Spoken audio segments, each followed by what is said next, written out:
13 things you didn't know about Karl Lagerfeld. Number 13. Early life. This famous designer was born in Hamburg, Germany in September 1933. His mother's name was Elizabeth, and his father was Otto Lagerfeld. His dad was in the business of producing and bringing in evaporated milk. His grandpa, Karl Baumann, was a politician in their hometown. When Karl Lagerfeld's parents met each other, his mother was working as a lingerie salesperson. They tied the knot in 1930. Karl lied about his age throughout his life, insisting at first that he was born in 1938, and then changing it to 1935. However, records show that he was born in 1933, despite what he chose to say throughout the years, but he kept up with the falsehood as long as possible, saying that his 70th birthday was in 2008, at which he was, in reality, turning 75. Karl Lagerfeld had an older sister named Martha Christiane and a half-sister named Thea. During his time in school, Karl was interested in the visual arts and would sketch consistently throughout his days in class. He even decided to learn how to speak French because he was primarily interested in French artists and wanted to move there one day. Karl completed his secondary education in drawing and history in Paris. Number 12. Career beginnings. Lagerfeld was living in Paris for about 2 years in 1955 when he entered a competition for a coat design, which was hosted by the International Wool Secretariat. He came in first place and met Yves Saint Laurent during the event. Afterward, he was hired by Pierre Balmain, a fashion designer. Karl worked for Balmain for 3 years as his assistant and apprentice. He then became Jean Patou's artistic director.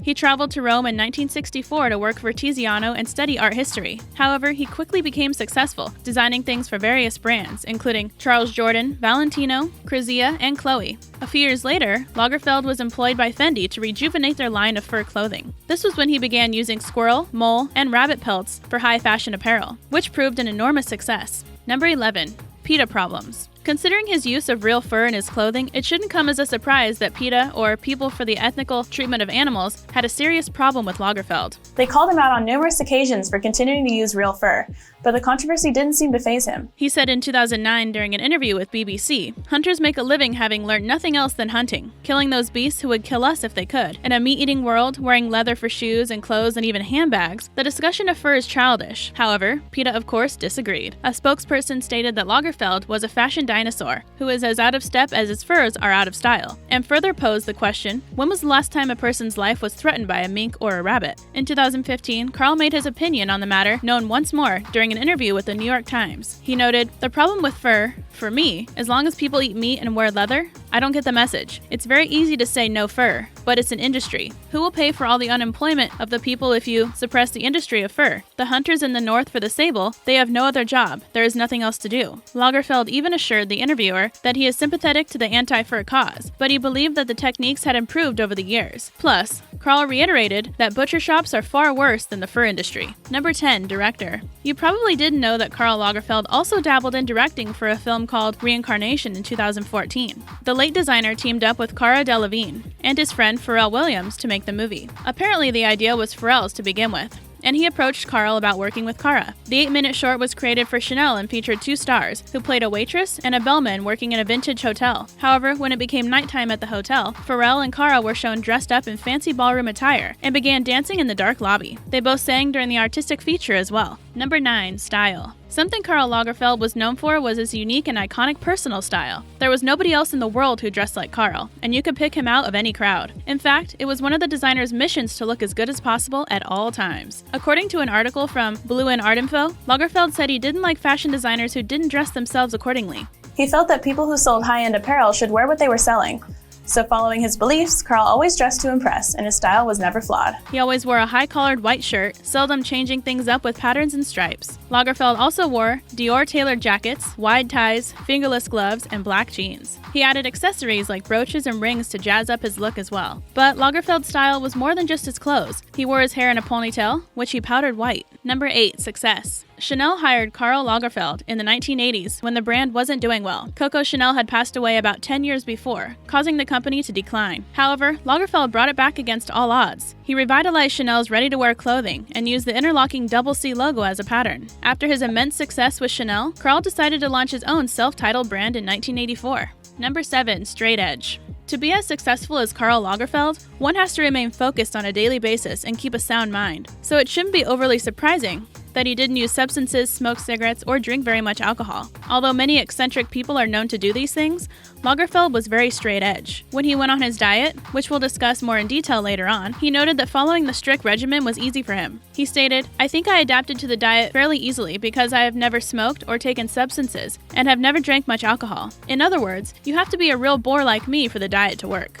Number 6. 1994 collection. Karl Lagerfeld was a well-liked and unique person, but he did stir up controversy several times during his life. One of these instances was during the launch of his 1994 Chanel Spring collection. 3 of the dresses he created used passages from the Quran. One of the quotations was written across a model's tight bustier in gray pearls. However, Lagerfeld was unaware that the text was taken from the Holy Book and didn't mean to offend Muslim people. He noted, "I was told it was a love poem in memory of a Ma'arani." The speaker for Chanel expressed remorse as well, stating, "We would like to officially apologize to the Islamic community and to let it be known that we have destroyed the dresses thus embroidered, as well as all of the negatives of the photos taken of these dresses." Number 5. Relationships. Not much is known about Karl Lagerfeld's romantic life outside of his relationship with Jacques de Bacher. However, the 2 men were apparently never physical with each other. Karl later stated, "I infinitely loved that boy, but I had no physical contact with him." A French journalist said, "Their relationship was on another level. It was based on the aesthetic, intellectual, gossip-style relation. Jacques had a lot of affairs with men, and he used to talk about this with Karl, but this was enough for Lagerfeld because he wasn't so interested in physical relationships as he was as mental and emotional bonds." He said, "Jacques de Bacher,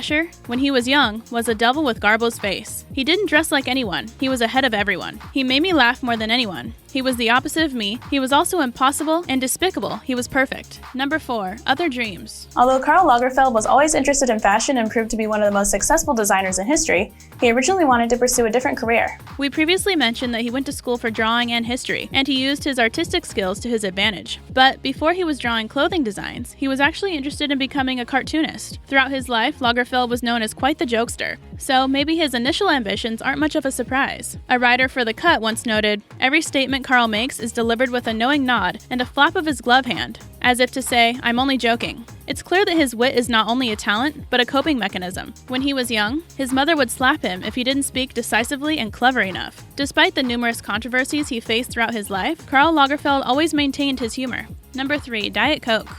Karl Lagerfeld wasn't one for the party lifestyle. However, he did have a small addiction of his own, Diet Coke. A 2012 Harper Bazaar's article detailed the fashion icon's daily routine from morning to night. While speaking about his mornings, Lagerfeld stated that he drank 2 protein shakes every morning with no added sugar, just steamed apples. He said he didn't like hot drinks either, something most of us probably can't relate to, especially the coffee lovers out there. Karl noted, "I never drink anything hot. I don't like hot drinks. Very strange. I drink Diet Coke from the minute I get up to the minute I go to bed. I can even drink it in the middle of the night, and I can sleep. I don't drink coffee, I don't drink tea, I drink nothing else." During the 24-hour period, Lagerfeld drank a total of 10 cans of Diet Coke. Number 2. Me Too. Another controversy Karl faced had to do with the Me Too movement, on which he didn't have a popular opinion. He talked about the campaign during an interview with Numero magazine in 2018. He said that he was fed up with it and noted, "What shocks me the most in all of this are the starlets who have taken 20 years to remember what happened, not to mention the fact that there are no prosecution witnesses. That said, I cannot stand Mr. Weinstein." Lagerfeld further stated, "I read somewhere that now you must ask a model if she is comfortable with posing. It's simply too much. From now on, as a designer, you can't do anything." Then, referring to Karl Templer's misconduct case, Lagerfeld said, "I don't believe a single word of it. A girl complained he tried to pull her pants down, and he is instantly excommunicated from a profession that up until then had venerated him. It's unbelievable. If you don't want your pants pulled about, don't become a model. Join a nunnery. There'll always be a place for you in the convent. They're recruiting even." His remarks clearly weren't taken very well. One response came from Rose McGowan, who posted on Instagram, "Karl, I read your disgusting quote last night. It made me feel dirty. This morning, I met Sister Irene, and she made me feel light. I'm sure Sister Irene will forgive you for being a dinosaur, but I think you're a mean, small, black soul, and I don't." And now for our number 1. Don't forget to subscribe. Number 1. Weight loss. One of the most notable things about Karl Lagerfeld's personal life was his significant weight loss. He decided to go on a diet, which was later detailed in a book titled The Karl Lagerfeld Diet. Karl decided he didn't like his physique anymore in November 2000. He noted that he'd gotten used to his excess weight and wasn't experiencing health issues because of it. But he stated, "I suddenly wanted to wear clothes designed by Hedi Slimane, but these fashions, modeled by very, very slim boys, required me to lose at least 6 of my 16 stone. He weighed about 224 pounds and was looking to lose at least 84. Lagerfeld further noted, "I think that, for women as well as men, fashion is the healthiest motivation for losing weight. It is not a good idea to wait until you are ill or unhappy before going on a diet. I wasn't really giving in to a narcissistic impulse either. It was time for a change, that was all. So, he enlisted the help of Dr. Houdret to devise a diet plan that would work for him. He lost about 90 pounds in just 13 months. In addition to his diet, Lagerfeld also did weight training for 15 minutes 3 times every week. He said, "I have a tendency to be muscular, so I don't overdo it. I wonder if I really need to do sport because when I dance, I feel as if I'm made of rubber. You can pinch me anywhere, but you won't get a hold of any flesh." But I didn't go on the diet so that people could grope me. I wanted to be a good clothes horse. Today's featured comment comes from Paige on our Truth About Jeff Bezos' relationship to Lauren Sanchez video. Thanks for your comment, Paige. Don't forget to leave your thoughts below, and we might feature you in a future video. Hope you enjoyed the video. Don't forget to like, comment, and subscribe, and I'll see you in the next video.